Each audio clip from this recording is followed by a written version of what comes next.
Thieves have gotten their hands on something they definitely shouldn't. An officer's gun, taser, badge, ammo, and more. It was stolen from the officer's car, and now the state is rethinking what it allows them to keep in their vehicles.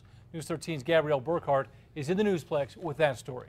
Dean, Jess, in this case, probation and parole officer's gear was out of plain sight. The state says she wasn't breaking any rules by keeping it all in her car.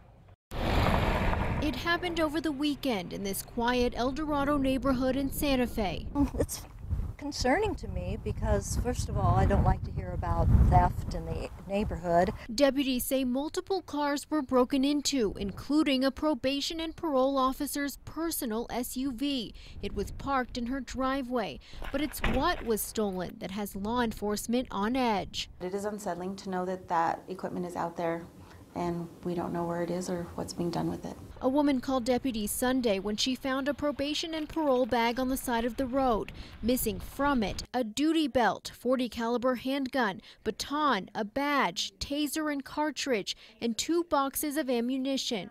Officials say the gear was out of plain sight in the officer's locked car.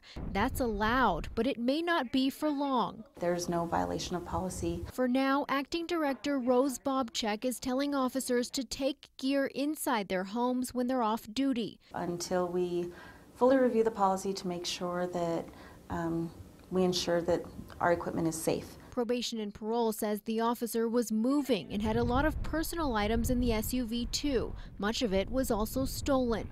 Bobchek says since there were other burglaries that night, they don't believe anyone was targeting the officer. We believe that they did not know what they were getting in that bag, and that's why the bag was thrown out. The hope is that the officer's gear is returned.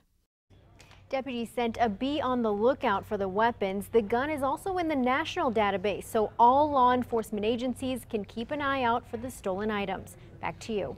Gabrielle, thank you. Santa Fe Sheriff's policy states that deputies can leave guns in their vehicles, but they must be locked. Albuquerque police officers must secure guns in the trunk with a lock and keep them out of sight.